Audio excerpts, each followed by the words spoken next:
Hi there, I'm Pete Firman and you're watching SPGtv.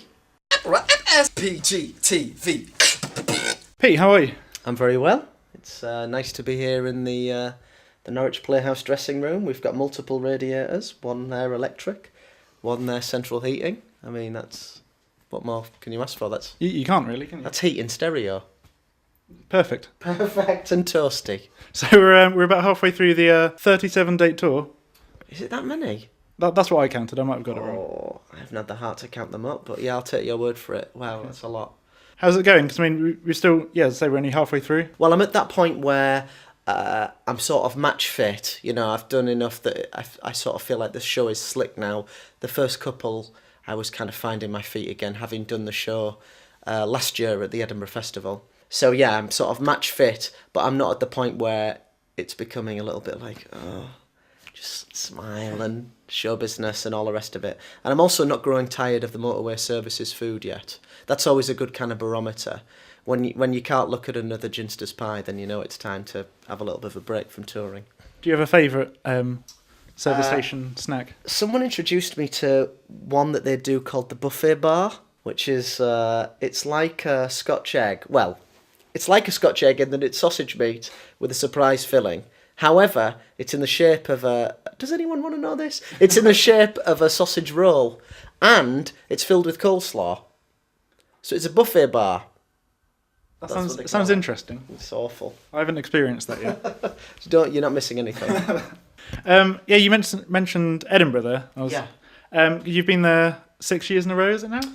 It was last year, and I'm going this year, which will be the 7th. Yeah. So you're a veteran. quite a fan of Edinburgh then? I love it, and I love it for a few reasons. I love it because it's the biggest arts festival in the world, and there's nothing else like it. And not just in terms of like stand up and comedy and all that, theatre, art, music, performers from all over. I mean, having them in one place is fantastic. But I actually like the process of Edinburgh. Like, I like working on new material. I like having something not work and then get it to work. I really like the process. And the ethos of a new hour each year, I think, is good.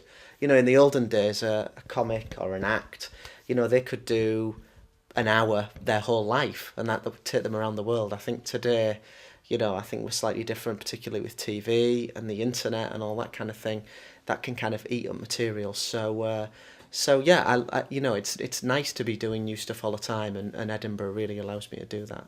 Because you recently did The Magicians on BBC One as well. Yeah. How was that? Great. For the last sort of 7 or 8 years, magic on TV, particularly in this country, has been kind of street magic, like out and about.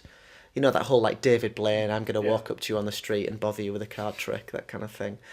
So to do magic in a studio, which is the kind of magic show that I watched when I was a kid, to do that was a huge thrill. Yeah, it was great fun, and it kind of reflected more the kind of performer that I am, because I work in venues like this or comedy clubs, like more of like a stage performance, and the studio show was more like that. So when did you kind of first get into magic?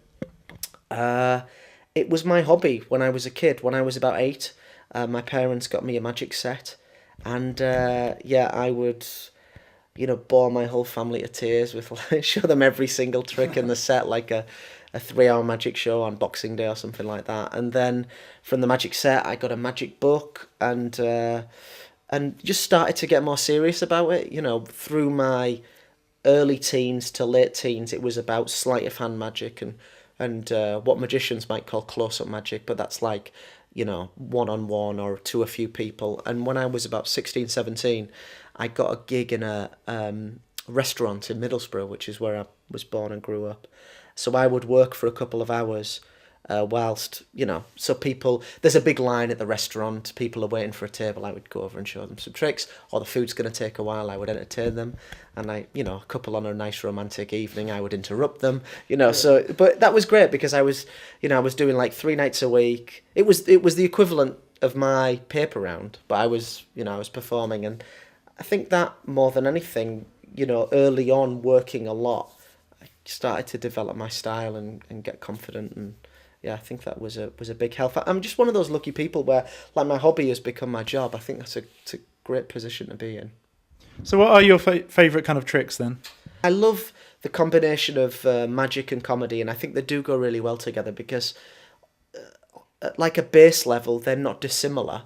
Magic works on surprise, as does a joke. There's a setup. You believe a set of circumstances here, and then you pull the rug, and that's the punchline, or that's the finish to the magic trick. So I really like that. And also, when you're on stage, that look of amazement from an audience is just like getting a laugh from an audience. So I really like that. Sometimes, I still, it's still kind of my hobby, so I mess around with card tricks and stuff just for my own fun, really. I don't really show that many people them. I just kind of mess around. Because in a theatre, it's difficult for a card trick to read. It's a room of 600 people or something, and they're not going to know what's going on at the back. But I mess around with that stuff for my own fun. Because you do have some slightly gorier tricks as well.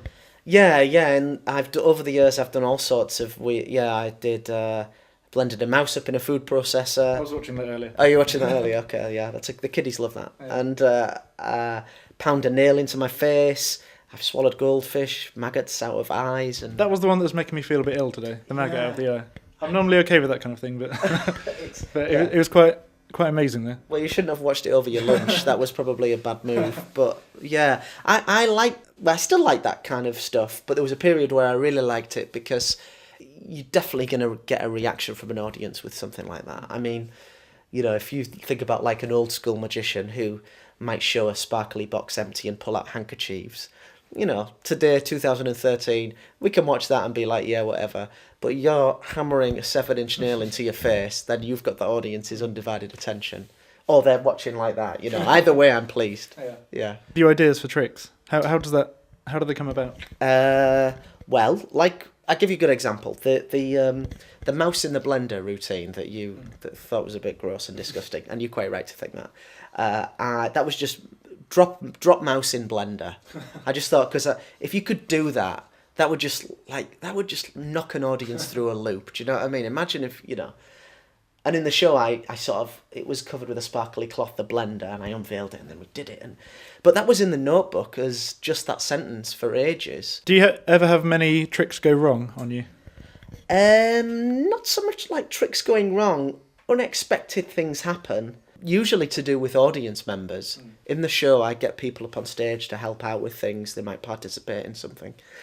And yeah, they can be quite unpredictable. I remember once I did a comedy club, and I used to do a trick where I put barbecue skewers through my forearm. And it would, as you do. Yeah, Sound like a real self-harmer, don't I? Got like a pain fetish. And it was like blood and fake blood and all that. And this guy in the front row just faints. Like big guy, like 6 foot guy, just falls off his stool, man. Just boom, done. And luckily it was towards the end of the act. Some people dragged him out, and he was on like the pavement outside, and they were waving something in his face to try and bring him back around. So that was pretty odd.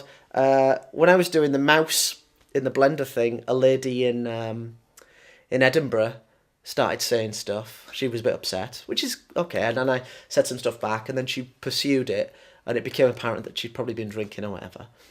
She runs up on stage, all like swearing and pointing and all the rest of it. And I didn't help things, because I said, I don't know what you're so worried about. They only cost £3.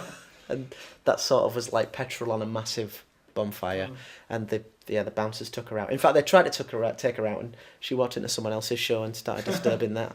So weird things like that, unpredictable things that you would never imagine happening. Okay. Your light's flashing. Your red light. Is that battery or tape? Tapes. That was actually my last question anyway. So I've got 4 minutes. It's just warning. Oh right, it's 4 minutes and counting. Well, yeah, that was my last question. Oh, shit, and I ruined your roundup. You probably had a nicely packaged... Well, Pete Firman, it's been a pleasure. Well, Pete Firman, it's been a pleasure. Thank you very much. Good luck. Godspeed. You too.